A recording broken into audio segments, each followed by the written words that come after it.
So welcome to NSWE academy Tnpsc group 2 notification 2021-2022 அப்படிங்கிற மாதிரி கொடுத்துருப்பேன். இது எதுக்கு கொடுத்துருக்கேன் அப்படின்னு பார்த்தீங்கன்னா, உங்களை வீடியோ பார்க்க வச்சு வியூஸ் லைக்ஸ் வாங்கணும் அப்படிங்கிறதுக்கான ஒரு நோக்கமே கிடையாது. உங்களை வீடியோ பார்க்க வைக்கணும் அப்படிங்கிறதுக்கான நோக்கமே கிடையாது. படிக்க வைக்கணும் அப்படிங்கிறதுக்கான ஒரு நல்ல நோக்கம் மட்டும்தாங்க, ரைட்டுங்களா? ஸோ உங்களை ஏதாவது எப்படி சொல்கிறது அப்படின்னு பார்த்தீங்கன்னா, இப்போ நான் ஜஸ்ட்டு ஒரு அகாடமி மாதிரி ரன் பண்ணிக்கிட்டு அப்படியே நம்ம டெஸ்ட் பேட்ச் மட்டும் போட்டுக்கிட்டு சொல்லி மட்டும் கொடுத்துக்கிட்டு நம்ம ஃபினான்ஷியலாக பணத்தை மட்டும் வாங்கிட்டு போகிறதா தான் பரவாயில்ல, சரிங்களா? நானுமே ஒரு ஆஸ்பிரண்ட்டு தான், ரைட்டுங்களா? நானுமே ஒரு ஆஸ்பிரண்ட்டு தான். அப்படிங்கிறனால நான் அனுபவித்த அந்த கஷ்டங்கள் அதையெல்லாம் நீங்கள் அனுபவிக்கக்கூடாது அப்படிங்கிறதுக்கான ஒரு விஷயம் மட்டும்தான், ரைட்டுங்களா? ஸோ எனக்கும் மாணவர்களுக்கும் மக்களுக்கு இருக்கிற இன்டர்மீடியட்டாக தான் இந்த யூடியூப் விளங்குது, ஓகேவா? சரி, இன்றைக்கி நம்ம எதை பற்றி பேச போகிறோம் அப்படின்னு பார்த்தீங்கன்னா, குரூப் 2 நோட்டிஃபிகேஷனு.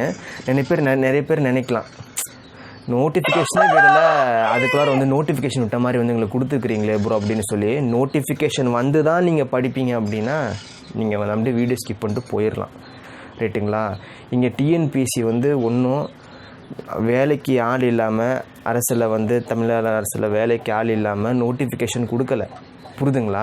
ஆள் இல்லை, நீங்கள் வாங்கப்பா அப்படின்லாம் கொடுக்கல, ரைட்டுங்களா? கட் ஆஃபில் உங்களுக்கு பாயிண்ட் மார்க் போச்சுன்னா கூட 1000 பேர் நிற்பாங்க, புரிதுங்களா? 1000 பேர் நிற்பாங்க. நோட்டிஃபிகேஷன் தான் நீங்கள் படிப்பீங்க அப்படின்னா அது உங்கள் இஷ்டங்க, ரைட்டுங்களா? ஆனால் அது ஒரு சக்ஸஸ்ஃபுல்லான ஒரு கேண்டிடேட் பண்ணக்கூடிய விஷயம் அது கிடையாது, சரிங்களா? என்னோட எக்ஸ்பீரியன்ஸில் அது கிடையாது.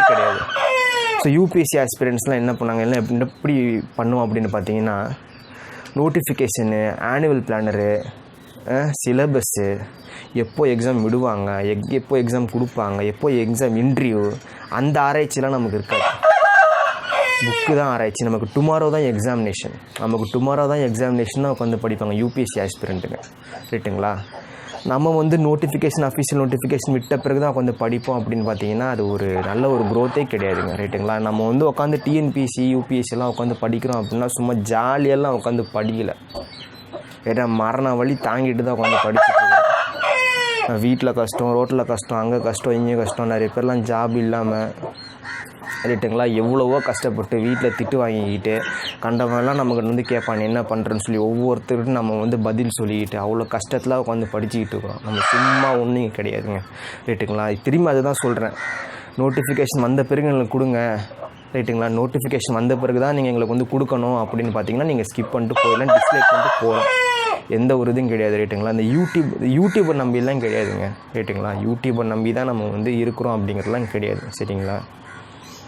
வேலை வாங்கணும், அவ்வளோதான். ஒரு இன்டர்மீடியேஷன் தான். நான் கற்றுக்கிட்டதை நான் மற்றவங்களுக்கு சொல்லிக் கொடுக்குறேன், அவ்வளோதான். பட் நம்மளோட நோக்கம் இது கிடையாதுங்க, ரைட்டுங்களா? லைக்கு டிஸ்லைக்கை பற்றி கவலை கிடையாது, ரைட்டுங்களா? யூடியூப்பில் நம்ம சம்பாதிக்கணும் அப்படின்னு பார்த்தீங்கன்னா நமக்கு எப்படின்னா, நான் வேறு வழியில் கூட போயிருந்துருக்கலாம். நான் டான்ஸ் ஆடுவேன், டான்ஸ் கூட ஆடி இருந்திருக்கலாம், இல்லை ப்ராங்க் பண்ணியிருந்திருக்கலாம், இல்லை வேறு நிறைய டிபார்ட்மெண்ட்லாம் இருக்குது, நம்ம அதில் போயிருந்துருக்கலாம், சரிங்களா? வாட்ஸ்அப் ஸ்டேட்டஸ் போட்டால் நமக்கு இவ்வளோ லைக்ஸ், இவ்வளோ வியூஸ், எவ்வளோ எனக்கு எல்லாம் தெரியும், ரைட்டுங்களா? சரி, நம்ம உள்ளே போயிடலாம், ரொம்ப டைம் வேஸ்ட் பண்ண தேவையில்லை, சரிங்களா? சரி, ஸோ ஒரு விஷயம் மட்டும் நான் புரிஞ்சுக்கோங்க, இந்த காம்படிட்டிவ் தேர்வில் காம்படிஷன், போட்டித் தேர்வு, இது போட்டித் தேர்வு. நம்ம சும்மா செமஸ்டர் எக்ஸாமினேஷன் மாதிரியெல்லாம் கிடையாது. செமஸ்டர் எக்ஸாமினேஷன், சைக்கிள் டெஸ்ட் மாதிரிலாம் நம்ம சும்மா உட்காந்தோமா போனோமான்னு வெறித்தனமாக உட்காந்து படிச்சுட்டு இருக்கிறாங்க. அதையும் நான் சொல்லிடுறேன், பாதி பேர் வெறித்தனமாக உட்காந்து படிச்சுட்டு இருக்கிறான் ப்ரோ. வெறித்தனமாக படிக்கிறதுக்கு நம்ம மிருகங்களா? நம்ம என்ன மிருகங்கள் தான் வெறித்தனமாக இருக்கும், ரைட்டுங்களா? மிருகங்கள் தான் வெறித்தனம், அதுக்கு கூட கொஞ்சம் பாசம் இருக்கும். ஸோ வெறித்தனமாக உட்காந்து படிக்கிறதெல்லாம் விட்டுருங்க, நிதானமாக உட்காந்து படிங்க, ரைட்டுங்களா? நிதானம் தான் முக்கியம் நமக்கு. இது எனக்கு ஒரு மாதிரியாக இருக்கும் சொல்லும்போது, என்னடா அவங்க தெரிஞ்சு பேசுகிறாங்களா, வெறித்தனமாக, என்ன வெறித்தனமாக, ரைட்டுங்களா? ஸோ வெறித்தனமாக அப்படின்னா உட்காந்து ஃபுல்லாக படிக்கிறது. இன்னொரு வெறியும் இருக்குது, ஐயோ எல்லாம் வேலைக்கு போயிட்டானே நம்மளும் வேலைக்கு போகிறோம்டா, எல்லாம் அது அப்படி நினைக்கணும். உட்காந்து வெறித்தனமாக படிக்கிறதுனா அது வேறு, ரைட்டுங்களா? ஸோ இந்த மாதிரி நிறைய விஷயம்லாம் இருக்குது. நம்ம ஒன் பை ஒன்னாக நம்ம பேசலாம், ஓகேவா? ஸோ எனக்கு நல்ல ஒரு ஆதரவு கொடுத்துட்டுருக்கிற எல்லா நல்ல உள்ளங்களுக்கும் என்னோடய வணக்கத்தை தெரிவித்து கொண்டு இந்த வீடியோவை நான் ஆரம்பிச்சிடுறேன், ரைட்டுங்களா? இந்த வீடியோ ரொம்ப எப்படி சொல்கிறதுனா, ஒரு ஃபீலிங்கோடு எடுத்திருக்கேன் இந்த வீடியோவை, பிகாஸ் இதில் நானும் சம்மந்தப்பட்டிருக்கேன் அப்படிங்கிற காரணத்துக்காக தான், ரைட்டுங்களா? பார்க்கலாமா? ஸோ ஆக்சுவலாக TNPSC group 1 group 2A group 4 departmental examination அப்படின்னு நிறைய ஒரு வருடத்துக்கு 20+ எக்ஸாமினேஷன் இருக்குது. அதில் மெயினான எக்ஸாமினேஷன் அப்படின்னு பார்த்தோன்னா குரூப் 1 குரூப் 2A குரூப் 4. இந்த குரூப் 2A அப்படிங்கிறது என்ட்ரி போஸ்ட்டு நான் என்ட்ரி போஸ்ட்டு ரெண்டுமே வரும். இது ரெண்டுமே தனித்தனியாக தான் இருந்த ஒரு காலம் இருக்குது. தனித்தனியாக தான் இருந்துச்சு. 2019 தான் இது ரெண்டையும் மெர்ஜ் பண்ணி நமக்கு ஒரு மாடல் கொஸ்டின் பேப்பர்லாம் ரிலீஸ் பண்ணியிருந்தாங்க. ரைட்டுங்களா? ஸோ அந்த ரிலீஸ் பண்ணிட்டு நமக்கு ரிலீஸ் பண்ணிட்டு எக்ஸாம் நடத்தப்படும், மேல் எக்ஸாம் நடத்தப்படும் அப்படின்னு சொன்னாங்க. 2019, 20, 21, 2022 கூட எக்ஸாம் நடக்குமான்னு நமக்கு தெரியல. ரைட்டுங்களா? அந்த ப்ரிடிக்ஷனையுமே நம்ம பார்த்துடலாம். ஓகேவா? சரி. ஸோ வழக்கமாக ஒரு வருடத்தில் ஸ்டார்டிங்கில் ஆனுவல் பிளானர் அப்படிங்கிறத விடுறாங்க. அதுக்கப்புறம் தான் நோட்டிஃபிகேஷன் அப்படிங்கிறது விடுறாங்க. அதுக்கப்புறம் தான் எக்ஸாம். இந்த ஆனுவல் பிளானருக்கு இதுக்கு எவ்வளோ மாதம் வித்தியாசம் இருக்கும் அப்படின்னு பார்த்தோன்னா ஒரு 6 to 7 மாதம் வித்தியாசம் இருக்கும். சரிங்களா? ஆனுவல் பிளானர் ஆரம்பிக்கும் போது நம்ம படிக்க ஆரம்பிச்சிருந்துருக்கணும். நோட்டிஃபிகேஷன் 3 மாதம். எல்லோரும் இதுதான் சொல்லுவாங்க. எல்லாருமே இதுதான் சொல்லுவாங்க. என்ன சொல்லுவாங்க அப்படின்னு பார்த்தோன்னா, நோட்டிஃபிகேஷன் விட்ட பிறகு உட்காந்து படிச்சுக்கலாம். அதுவும் சில பேர் என்ன தெரியுமா, இப்போ ஆர்ஆர்பி நோட்டிஃபிகேஷன் விடுறாங்க அப்படின்னா ஒரு 3 மாதம் கேப் இருக்கும். அந்த 3 மாதம் ஆர்ஆர்பி உட்காந்து படிப்பாங்க. அப்புறம் திரும்பி ஒரு 3 மாதம் இருக்கும். ஐபிபிஎஸ் பேனல் பேங்க்லேருந்து ஐபிபிஎஸ் போட்டிருப்பானுங்க, அதுக்கு ஒரு 3 மாதம் படிப்பானுங்க. என்னப்பா பண்ணுறீங்க? புரிதுங்களா உங்களுக்கு? அப்போல்லாம் ஏதாவது ஒரு எக்ஸாம் ஓகேவா? எல்லா எக்ஸாமுக்கும் மதிப்பு இருக்குது. சிவில் சர்வீஸ் வந்தால் தான் மதிப்பு, அப்படிலாம் கிடையாது. ரைட்டுங்களா? அதுதான் மதிப்புலாம் ஒன்றும் கிடையாது. ஏதோ ஒரு எக்ஸாமினேஷன் சூஸ் பண்ணோன்னா அதிலே தான் நம்ம இருக்கணும். இன்றைக்கி எத்தனையோ பேர் பிசி மட்டும்தான், நான் எத்தனையோ பேர் இன்ஸ்டியூட்டில் பார்த்துருக்கிறேன், பிசி மட்டும் தான் படிப்பாங்க. நிறைய பேர் நான் கலெக்டர் தான் ஆவேன், நான் டிப்யூட்டி கலெக்டர் தான் ஆவேன், டிஎஸ்பி தான் ஆவேன், தப்பு கிடையாது. ஆனால் இவங்க பிசி ஆகணுங்கிற நோக்கம் இருந்தாலும் அந்த நோக்கத்தை கரெக்டாக வென்றுட்டாங்க. ரைட்டுங்களா? எந்த எக்ஸாம் படிக்கிறீங்க அப்படிங்கிறது தெளிவாக இருங்க. ப்ரிலிம்ஸு அப்புறம் மெயின் ப்ரிலிம்ஸ் கிராஸ் பண்ணோம். ப்ரிலிம்ஸ் ஃபுல்லாக எம்சிக்கு தான் இருக்கும். அது உங்களுக்கு தெரியும்னு நினைக்கிறேன். நிறைய பேர் இதுவும் கேட்டுட்ருக்காங்க. ரைட்டுங்களா? இந்த அப்ளிகேஷன் போடும்போதே உங்களுக்கு கேட்பாங்க என்ன லாங்குவேஜ் அப்படிங்கிறது. ரைட்டுங்களா? ஸோ தமிழாக இங்கிலீஷான்னு கேட்பாங்க. ப்ரிலிம்ஸில் ஒன்றும் பிரச்சனை இல்லை. ஒரு கேள்வி தமிழ் இங்கிலீஷ் போத்லேயும் இருக்கும். ஆனால் மெயின் என்ன நீங்கள் லாங்குவேஜ் எடுக்கிறீங்களோ அதை தான் எழுதுகிற மாதிரி இருக்கும். இதுக்கு ஒரு 3 மாதம் கேப் இருக்கும். இதுக்கு ஒரு 3 மாதம் கேப் இருக்கும். அப்புறம் இன்டர்வியூ இருக்குது. அப்புறம் 3 மாதம் ஜாப் லெட்டர் இருக்குது. அப்புறம் ஜாப் லெட்டர் வரணும். அதுக்கப்புறம் வேலை சேர்ந்த பிறகு ட்ரைனிங்கு போகணும். ட்ரைனிங் போன பிறகு தான் ஒர்க் இது செட்டில் ஆகிறதுக்கு நமக்கு இவ்வளோ ப்ராசஸ் இருக்குது. சைடு பை சைடாக ஸ்டடி அப்படிங்கிறது நம்ம இருந்துகிட்டே இருக்கும். வேலைக்கு போனாலுமே நீங்கள் என்ன அப்படி விட்டுற போகிறீங்களா? கிடையாது. அடுத்தது குரூப் 1க்கு போகணும். அப்புறம் ஐஏஎஸ் அந்த மாதிரிலாம் இருக்குது பார்த்தீங்களா? ஸோ அந்த மாதிரிலாம் இருக்குது. ஸோ இவ்வளோ பெரிய ப்ராசஸ் இருக்குது. அதில் ஃபஸ்ட்டு ப்ராசஸே படிக்கிறது தான். படிக்கிறது தான். அதுவும் நான் நோட்டிஃபிகேஷன் வந்த பிறகு தான் படிப்பீங்க அப்படின்னா வி ஆர் த லூசர்ஸ். அவ்வளோதான், வேறு என்ன சொல்கிறதுன்னு எனக்கு தெரில. ஓகேவா? ஸோ ஒரு ப்ரிடிக்ஷன் ஒன்று பார்த்துடலாம். எக்ஸாமினேஷன் எப்போ வரும் அப்படிங்கிற ஒரு ப்ரிடிக்ஷன் ஒன்று பார்த்துடலாம். இப்போ நம்ம ஜூன் மாதத்தில் இருக்கோம். ரைட்டுங்களா? தேதி தேவையில்லை. ஜூன் மாதம் இருக்கும். இப்போ தான் கொரோனாவோட அலைகள் கொஞ்சம் கம்மியாகிட்டு இருக்குது. 2வது அலை கம்மியாகிட்டு இருக்குது. இருந்தாலும் சில மாவட்டங்களில் உச்சக்கட்டத்தில் இருக்குது அப்படின்னே சொல்லலாம். எப்படி பார்த்தாலும் இந்த ஜூலை எண்டில் ஒரு முடிவுக்கு வந்துடும். 2வது அலைங்கிறது ஒரு முடிவுக்கு வந்துடும். 3வது அலை வேறு வரும்னு சொல்கிறாங்க.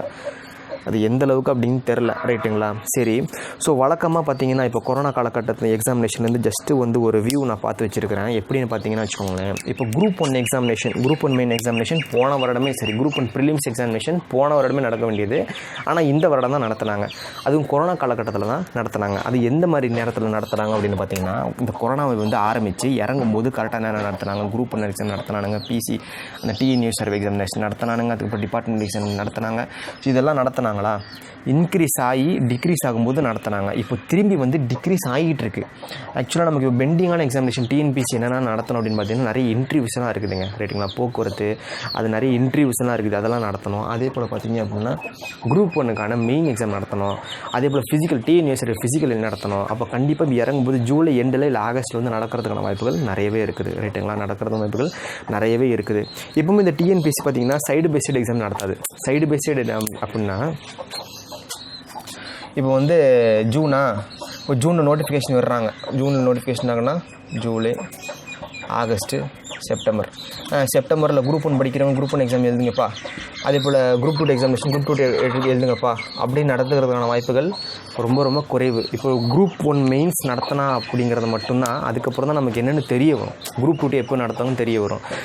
எப்படி பார்த்தாலுமே இப்போ வந்து ஒரு ஃபுல்லாக கன்ஃபியூஸ்ட் ஆயிடுச்சு. இப்போ ஃபுல்லாக கன்ஃபியூஸ்ட் ஆச்சு அப்படிங்கிறப்போ திரும்பி குரூப் 1 மெயின்ஸ் நடத்தணும்னா கண்டிப்பாக அட்லீஸ்ட் 1 மாதமாவது டைம் கொடுப்பாங்க. திடீர்னு நாளைக்கு தான் எக்ஸாமு, திடீர்னு 15 நாள் கழிச்சு தான் எக்ஸாமினேஷனு, 10 நாள் கழிச்சு தான் எக்ஸாமினேஷன் அப்படின்னு சொல்கிறதுக்கு வாய்ப்பு இல்லை. எப்படி பார்த்தாலும் ஆகஸ்ட்டில் சொன்னால் கூட செப்டம்பரில் எக்ஸாமினேஷன் வரதுக்கான வாய்ப்புகள் இருக்குது. குரூப் 1 மெயின்ஸே ஜஸ்ட் ஒரு ப்ரிடிக்ஷன் தான். அப்படின்னு பார்க்கும்போது இப்போ குரூப் 2 to A வைக்கிறாங்களோ இல்லை குரூப் 4 வைக்கிறாங்களோ, ஏன்னா இப்போ நிறைய பேர் என்ன சொல்கிறாங்கன்னா குரூப் 4க்கு நிறைய வேகன்சி நமக்கு வந்து தேவைப்படுகிறது, நிறைய அலுவலகங்களில் ரொம்ப ஆளுங்க கம்மியாக இருக்கிறாங்க அப்படிங்கிற மாதிரி சொல்கிறாங்க. எப்படி பார்த்தாலும் உங்களுக்கு அடுத்த வருடம் தாங்க எக்ஸாமினேஷன் வருது. இதை விட ஒரு பொற்காலம் அப்படிங்கிறது உங்களுக்கு அமையாது. நான் இதுவே வந்து நோட்டிஃபிகேஷன் வந்த பிறகு உங்களை நான் வீடியோ கொடுத்துருந்தா வச்சுக்கோங்களேன், எப்படிங்க படிக்க முடியும்? எப்படி படிக்க முடியும் சொல்லுங்கள் பார்க்கலாம். எனக்கு ஒரு மாதிரி மனசு வந்து கஷ்டமாக போயிடுச்சு. சரி நம்ம சொல்லிடலாம் அப்படின்னு தான் நான் வந்து சொல்லியிருக்கிறேன். ரைட்டுங்களா? ஸோ இதுதான் வந்து நடந்துக்கிட்டு இருக்குது. இப்படி தான் வந்து விஷயம். ஓகேங்களா? ஸோ உங்களுக்கு ஓரளவுக்கு வந்து ஒரு வியூ வந்து கிடச்சிருக்குன்னு நினைக்கிறேன். அதே போல் இதில் ஸ்டடி பிளான் எல்லாமே நான் வந்து டிஸ்கிரிப்ஷனில் ஆல்ரெடி நான் வீடியோ கொடுத்துருக்கேன். டிஸ்கிரிப்ஷன் லிங்க்கில் நான் கொடுக்குறேன், அதில் நீங்கள் கிளிக் பண்ணி வந்து செக் பண்ணிக்கோங்க. ஸோ வழக்கமாக இந்த எக்ஸாமினேஷனுக்கெல்லாம் பார்த்தீங்கன்னா ஸ்டடி பிளான்லாம் கிடையாதுங்க. நீங்களே நல்லா யோசிச்சு பாருங்கள். இப்போது ஒரு TNPSC ஒரு ரெக்ரூட்மெண்ட் விடுறாங்க அப்படின்னு பார்த்தீங்கன்னா அதுக்கான சிலபஸும் கொடுத்துட்றாங்க. ஓகேவா? அதிலேருந்து தான் கேட்டாகணும் அப்படிங்கிறத கட்டாயம் இல்லை அப்படிங்கிறாங்க. உங்களுக்கு வந்து வெளியிலேருந்து வரதுக்கான வாய்ப்புகள் நிறையவே இருக்குது. ரைட்டுங்களா? ரெக்ரூட்மெண்ட் கொடுக்குறாங்க, அதுக்கு சிலபஸ் கொடுக்குறாங்க. அந்த சிலபஸை மட்டுமே படித்தோம் அப்படின்னா எல்லாருமே வேலைக்கு போயிடலாமே. ஆனால் அதையும் தாண்டி சில விஷயம் இருக்குல்ல, படிப்பறிவு மட்டும் போதுமா, பகுத்தறியும் வேணுமா? ஸோ நிறைய விஷயம் இருக்குங்க. நிறைய விஷயம் நான் பேசணுன்னு ஆசைப்பட்றேன். பட் அதுக்கான நேரம் வந்து ரொம்ப குறைவாக இருக்குது அப்படிங்கிறனால தான். பிகாஸ் நானும் போய் கொஞ்சம் பார்க்கணும். ஓகேவா? கொஞ்சம் பார்த்துக்கோங்க, படிச்சுக்கோங்க. இங்கெல்லாம் UPSCயே வந்து அவ்வளோ இது பண்ணிட்டுருக்காங்க அப்படி நினச்சிக்கோங்க. ஓகேவா? நம்ம என்ன நினைக்கணும் அப்படின்னா, நம்ம படிக்கிறது எக்ஸாமினேஷன் வந்து ரொம்ப கஷ்டமான எக்ஸாமினேஷன் அப்படின்னு நினைக்கக்கூடாது. அப்படி நினைக்கவே கூடாது. ஓகேவா? ஸோ அவங்கவுங்க என்னென்ன பெரிய பெரிய ரிசர்ச் பண்ணுறாங்க, சயின்டிஸ்ட்டாக இருக்கிறாங்க, எவ்வளோ பெரிய பெரிய ஆளாக இருக்கிறாங்க, அதுக்கு இது ரொம்ப சிம்பிள் தான்ப்பா அப்படின்னு நினைக்கணும். நிறைய பேர் குரூப் 4 ரொம்ப கஷ்டம்னு நினைக்கிறவங்களும் இருக்காங்க. ஓகே, அவங்களோட மனநிலைமை, அவங்களோட சுச்சுவேஷன், அட்மாஸ்பியர் அது அக்செப்டட் தான். பட் இருந்தாலும் ஈஸின்னு நினைங்க அப்படிங்கிறாங்க. ஓகேவா? ஸோ குரூப் 2 நிறைய பேர் என்கிட்ட மெசேஜ் பண்ணியிருந்தாங்க, குரூப் 2 படிக்கணும்னு ஆசை தான் ப்ரோ, ஆனால் எனக்கு பயமாக இருக்குது ப்ரோ, அதில் வந்து ப்ரிலிம்ஸ் வருமா, மெயின்ஸ் எக்ஸாமினேஷன்லாம் வருமா, இன்டர்வியூலாம் போகணுமா, இதெல்லாம் ஒன்றில் இப்போவே நீங்கள் இப்படி நினச்சா எப்படிங்க? ஓகேவா? ஸோ நிறைய டவுட் உங்களுக்கு இருக்கும். கீழே கமெண்ட் செக்ஷனில் கமெண்ட் பண்ணுங்கள். தெரிஞ்சால் நான் கமெண்ட் பண்ணுறேன், இல்லை அப்படின்னா கேட்டு சொல்கிறேன். ஓகேவா? இப்படியே என்னோட கடமையை நான் வந்து செய்கிறேன். ஓகேவா? ஸோ வீடியோ பிடிச்சிருந்தா லைக் பண்ணுங்கள், ஷேர் பண்ணுங்கள், மறக்காமல் சப்ஸ்கிரைப் பண்ணுங்கள். நல்ல ஒரு ஆதரவு கொடுத்துட்ருக்கீங்க. நான் இதை எதிர்பார்க்கவே இல்லை. நான் நினைப்பேன், நான் பேசுகிற பேச்சுக்கெலாம் எப்பட்றா அப்படிங்கிறது நினைப்பேன். பட் நீங்கள் நல்ல ஒரு ஆதரவு கொடுத்துட்ருக்கீங்க. நன்றி, வணக்கம். ஸோ ஒரே நிமிஷம் நான் எல்லா பாயிண்ட்டும் உங்களுக்கு நான் சொல்லிட்டேனான்னு பார்க்குறேன். வேகன்சி முக்கியமான விஷயத்தை விட்டம் பாருங்கள். வேகன்சி அப்படிங்கிறது வந்து 4000 கொடுத்துருப்பேன். பிகாஸ் ஏன் அப்படின்னு பார்த்தீங்கன்னா, வழக்கமாகவே இப்போ வந்து ஒரு 2-2.5 வருஷமாக நமக்கு எக்ஸாமினேஷன் நடத்தாதனால, ஸோ 2 இயர்ஸாக நமக்கு எக்ஸாமினேஷன் நடத்தாதனால நமக்கு வந்து நோட்டிஃபிகேஷன் வரும். அதே போல் வந்து வேகன்சியும் அதிகமாக வரும் அப்படிங்கிறது தெரியும். இப்போ அரசாங்கம் வர வந்து மாறி இருக்குது. அப்படிங்கிறப்போ நல்ல ஒரு வேகன்சி கொடுப்பாங்க அப்படின்னு தான் எதிர்பார்க்கப்படுகிறது. ஓகேவா? எப்படி கொடுத்தாலுமேங்க 7.5 கோடி பேர் மக்களுங்க. ஓகேவா? ஜஸ்ட் ஒரு எக்ஸாம்பிள் தான், 7.5 கோடி பேர் மக்கள். அதில் ஒரு 1 லட்சம் பேர் இல்லை, ஒரு 2 லட்சம் பேர் படிக்கிறாங்கன்னு வச்சுக்கோங்களேன். வேகன்சி எவ்வளோங்க கொடுக்குறாங்க? 4000மா? 4000 கம்மி தான். 10,000 கொடுத்தாலும் கம்மி தான். ஓகேவா? அப்போது யோசிச்சு பாருங்கள், ஒரு பாயிண்ட் மார்க்குக்கு எவ்வளோ மதிப்புன்னு. ஒரு பாயிண்ட் மார்க்குக்கு எவ்வளோ மதிப்புன்னு. இன்றைக்கி நம்ம வந்து நான் இப்போ கிராஷ் கோர்ஸ் ஓடிக்கிட்டு இருக்கேன். நம்ம அகாடமியில் கிராஷ் கோர்ஸ் வந்து ஓடிக்கிட்டு இருக்குது. ரைட்டுங்களா? 90 நாள் பிளான் அப்படின்னு கொடுத்துட்ருக்கிறேன். அதில் சில பேர் வந்து முக்கியத்துவம் கொடுத்து பார்க்குறாங்க, சில பேர் முக்கியத்துவம் கொடுத்து பார்க்க மாட்டேங்கிறாங்க. ஒவ்வொரு பாயிண்ட்டும் ஒவ்வொரு மார்க்கும் ரொம்ப ரொம்ப இம்பார்ட்டண்ட். அதுதான் நம்மளோட தலைவிதியே மாற்றும். நம்ம இவ்வளோ நாள் கஷ்டப்பட்டு படிச்சுக்கிட்டு இருக்கிறோம். நம்ம ஒன்றும் இங்கே 6 மாதமாக 4 மாதம்லாம் கிடையாது. 2 வருஷம், நிறைய பேர்லாம் 4-5 வருஷமாக லைஃபே வீணாகிட்டு உட்காந்துட்டு இருக்கிறாங்க. மற்றவங்களுக்கு பதில் சொல்லிக்கிட்டு உட்காந்துட்டு இருக்கிறாங்க. அதெல்லாம் நமக்கு தேவையா? கேட்குறவன் அசிங்கப்படுத்துகிறவன் படுத்திக்கிட்டு தான் இருப்பான். அதை பற்றி நீங்கள் கவலையே படாதீங்க. ரைட்டுங்களா? படிக்கிறத மட்டும் இருங்க. கடவுள் அப்படிங்கிறது இருக்கான், அதுக்கு மேலே உழைப்பு அப்படிங்கிறது இருக்கணும். சும்மா நம்ம வந்து கடவுள் மட்டும் சொல்கிறது தான் வேலை கேட்காது. ரைட்டுங்களா? ஸோ நன்றி, வணக்கம்.